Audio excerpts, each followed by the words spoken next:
Well, studying physics has helped me because it's basically given me a scientific thought process and allows me to be objective and analytical in the data that we look at and we use. And in a business like retail, you're almost overwhelmed by data and picking your way through that. You're being able to see the patterns, the shapes, experiment, use data to judge and use your judgment to interpret that data is a very important part of what I do. Well, Sainsbury's is in a massively competitive retail sector, and over the last period of time, over the last 5 years in particular, we've seen a significant change in people's habits, shopping habits. People shop more frequently, and when they shop they tend to buy less. And also because of the squeeze on household incomes, they're wasting a lot less, and they're writing shopping lists and taking money out of cash machines to make sure that they limit their budgets. Mm-hmm. So all of those things are having a profound effect on our industry. And for a company like Sainsbury's to remain successful and profitable, we have to think of ways that we can differentiate ourselves from our competition. So although we'll always be competitive on prices, fundamental to what we do, our investment in quality, the standards within our stores, the values that underpin the products that we sell, the sourcing of products with integrity sit at the heart of our brand. And in the end, we know our customers value that, and if we do a good job for them, they'll continue to shop with us, and hopefully, ultimately, that will lead us to being more profitable in the future. Well, as you say, Sainsbury's is a very ethically driven organisation, and we have 5 value sets that underpin the way that we think about our business. And we know that our customers value them,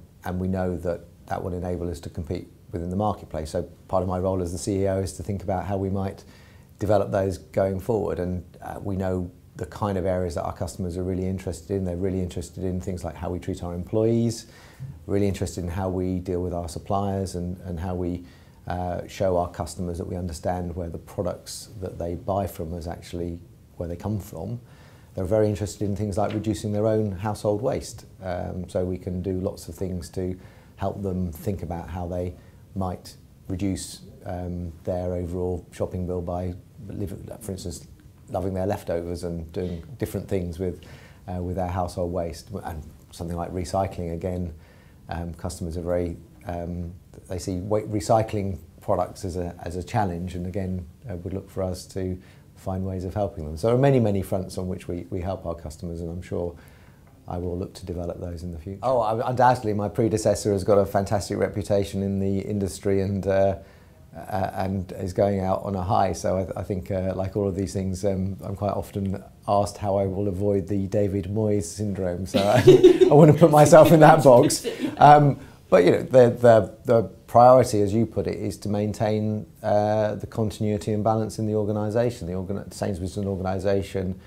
When Justin joined in 2004, was a basket case, and in the last 10 years we've taken it from where it was to now a very successful organisation with a very strong set of values, great quality products, a great store environment, and 160,000 motivated colleagues within the organisation. Oh, I've lots of fond memories of my time at Birmingham indeed. I mean, I spent 3 years of my life, and I was a country boy from West Sussex, so when I went to the big city it was a very different experience. And indeed, having gone back to Birmingham more recently, it's a very different city to the city that I remember from the early 1980s. But so certainly many hours wilding away in the student union, and at the time there was a snooker room downstairs, and I remember playing snooker and drinking Marston's Pedigree, I think it was, in the cellar bar. So yes, I remember Birmingham very well.